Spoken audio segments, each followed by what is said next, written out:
একদিন হলো রাসূলুল্লাহ সাল্লাল্লাহু আলাইহি ওয়াসাল্লামকে মদিনা শরীফের মধ্যে খুঁজে পাওয়া যায় না। সাহাবায়ে কেরাম পরেশান হয়ে গেলেন। যেই রহমতুল লিল আলামিনের চেহারা মুবারক দেখলে আমরা শান্তি পাই, কাফির মুশরিকদের বেদনা কষ্ট আমরা ভুলে যাই, সেই রহমতুল লিল আলামিন কোথায় গেলেন? সাহাবায়ে কেরাম শুধু কষ্ট করতেছেন আর রাসূলুল্লাহকে খুঁজতেছেন। এইভাবে করে 2 দিন হয়ে গেল। দ্বিতীয় দিন অলিতে গলিতে সাহাবায়ে কেরাম রাসূলুল্লাহ সাল্লাল্লাহু আলাইহি ওয়াসাল্লামকে খুঁজে দয়াল নবী, মায়ের নবী, উম্মতের দরদি নবীকে পাওয়া যায় না, কোথায় গেলেন? হযরতে আবু বকর সিদ্দিক, হযরতে উমর, হযরতে উসমান, হযরতে আলী সহ অসংখ্য সাহাবায়ে কেরাম কয়েকজন হয়ে একদিকে একগুঁড়ো হয়ে গেলেন, শুধু রাসূলুল্লাহকে খুঁজতেছেন। রাসূলুল্লাহর দেখা পাওয়া যায় না, কোথায় গেলেন রাসূলুল্লাহ? 2 দিন হয়ে গেল। তৃতীয় দিন হযরতে উমরে ফারুক জলিলুল কদর সাহাবী বাহির হলেন আর মানুষদেরকে, কাফির মুশরিকদেরকে জমায়েত করে বললেন, যদি তোমরা রহমতুল লিল আলামিনকে লুকিয়ে রাখো, অপহরণ করিয়ে থাকো, তাহলে তোমরা তাড়াতাড়ি বাহির করে দাও, নতুবা আমি উমর তলোয়ার দিয়ে তোমাদের কল্লা কাটে দেব। যখন হযরতে উমর ধমক দিলেন, সবাই ভয় পাইল। আমরা তো নবীজিকে লুকাইনি। সাহাবায়ে কেরাম রাসূলুল্লাহর জন্য পাগল ছিলেন, দিওয়ানা ছিলেন, আশিক ছিলেন। সব দিকে খুঁজায় রাসূলুল্লাহকে পাওয়া যায় না। কয়েক ঘন্টা পরে যখন কয়েকজন সাহাবী একটা পাহাড়ের উপরে উঠলেন, পাহাড়ের উপরে ওঠার পরে একটা গর্তের ভিতর থেকে কে জানি আওয়াজ শোনা যায়, আর রাসূলুল্লাহ বলতেছেন, রব্বি হাবলি উম্মতি, রব্বি হাবলি উম্মতি। সাহাবায়ে কেরাম রিদওয়ানুল্লাহি তাআলা আলাইহিম আজমাইন যখন সেই গর্তের মধ্যে গিয়ে দেখলেন রহমতুল লিল আলামিন শুধুমাত্র উম্মতের জন্য সজদার মধ্যে পড়িয়ে কাঁদতেছেন, আমার উম্মতদেরকে আল্লাহ তুমি রেহাই করে দাও, আমার উম্মতদেরকে তুমি ক্ষমা করে দাও। যেই নবী সারাটা জীবন উম্মতি উম্মতি বলে কেঁদেছেন, আমরা উম্মতি হয়েছি, আল্লাহ আমাদেরকে দামি বানিয়েছে, ইজ্জতওয়ালা বানিয়েছে, সেই নবীর লাজ, সেই নবীর ইজ্জত যেন আমরা রক্ষা করতে পারি। আল্লাহ রাব্বুল আলামিন যেন আমাদের সবাইকে আল্লাহর হাবিবের ইজ্জত রক্ষা করার আমাদেরকে তৌফিক দান করে। সবাই বলুন আল্লাহুম্মা আমিন। রমজান মাস সম্পর্কে আল্লাহর হাবিব সাল্লাল্লাহু আলাইহি ওয়াসাল্লাম হাদিস বলতেছেন, عن أبي هريرة قال رسول الله صلى الله عليه وسلم إذا دخل رمضان فتحت أبواب السماء وفي رواية فتحت أبواب الجنة وغلقت أبواب جهنم وسلسلة الشياطين وفي رواية فتحت أبواب الرحمة أو كما قال عليه الصلاة والسلام। আল্লাহর হাবিব বলতেছেন, রমজান মাস যখন আসে তখন কি হয়? ইজা দাখালা রমাদান ফুতিহাত আবওয়াবুস সামা, আল্লাহ রাব্বুল আলামিন আসমানের রহমতের যত দরওয়াজা আছে সব খুলে দেন। ওয়া গুল্লিকাত আবওয়াবু জাহান্নাম, আর জাহান্নামের দরওয়াজা আল্লাহ রাব্বুল আলামিন বন্ধ করে দেন। ওয়া সুলসিলাতিশ শায়াতিন, শয়তানকে আল্লাহ রাব্বুল আলামিন বেঁধে দেন। এখন কথা হচ্ছে, কিছু মানুষের প্রশ্ন যে রমজান মাসে তারপরেও তো কিছু মানুষ আছে রোজা কলে কলে ছেড়ে দেয়, তেরাবিন নামাজ পড়ে না, সেহরি খায় ইফতারও আগে কিন্তু রোজা রাখে না, এমনও মানুষ আছে। আল্লাহর হাবিব বলতেছেন যে সারাটা 11টা মাস তোমাকে সেই শয়তান ওয়াসওয়াসা দিল, আর এই ওয়াসওয়াসার একটা আসর তোমার মধ্যে থাকার কারণে এই খারাপ কাজগুলা মুমিন মুসলমান রমজানের মধ্যে করে থাকে।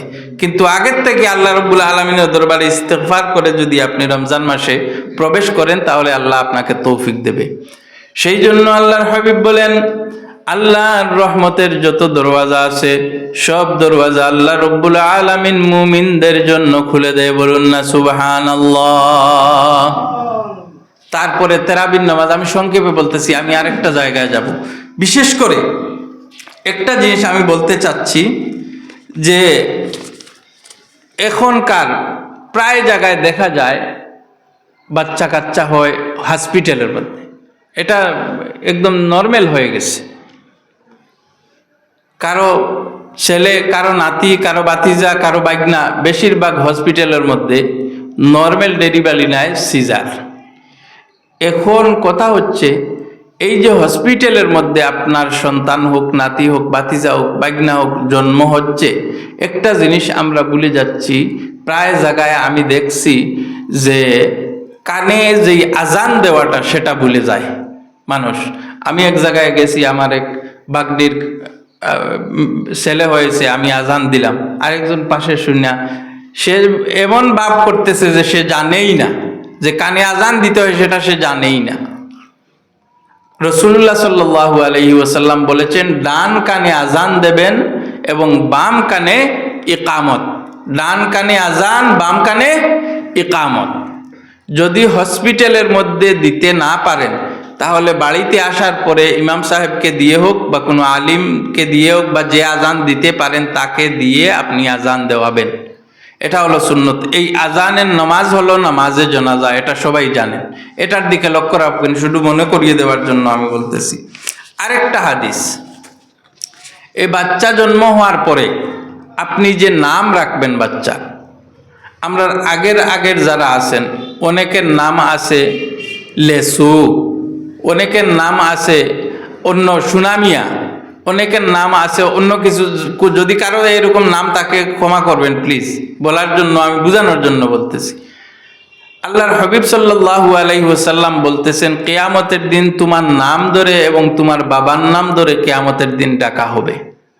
তো এখন যদি আমার নাম ধরিয়া আর আমার বাবার নাম ধরিয়া যদি ডাকা হয়, তাহলে তোমার লেসু হইয়া ডাক দিতানি, একটা লজ্জার বিষয় না?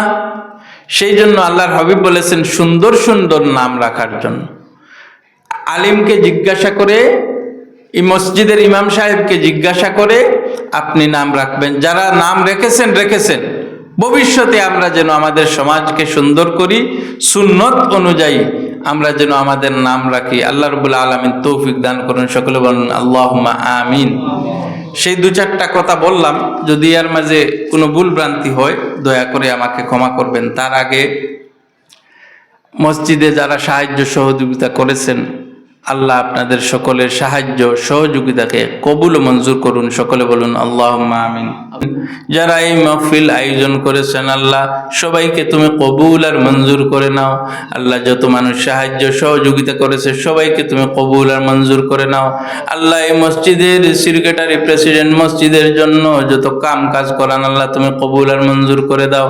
আল্লাহ এই এলাকার মধ্যে তোমার খাস রহমত বরকত নাজিল করে দাও। যাদের বেমার আছে, বেমারকে তুমি শিফা দান করে দাও। আল্লাহ আমাদের মধ্যে যারা বিদেশ বাড়ির মধ্যে আছে, তোমার খাস রহমত বরকত তাদেরকে, তাদের সেহত ও আফিয়ত তুমি দান করে দাও।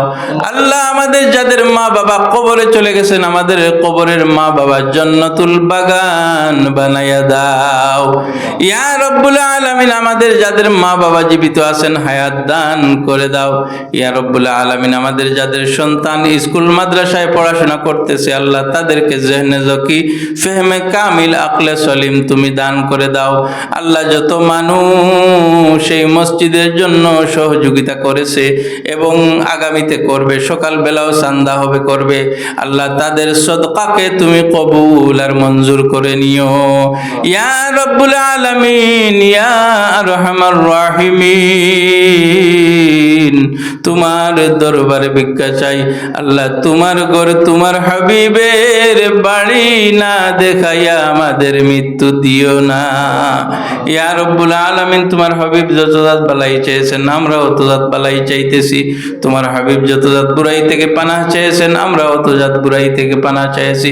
বিফাদলি সুবহানা রাব্বিকা রাব্বিল ইজ্জাতি আম্মা ইয়াসিফুন ওয়া সালামুন আলাল মুরসালিন ওয়াল হামদুলিল্লাহি রাব্বিল আলামিন।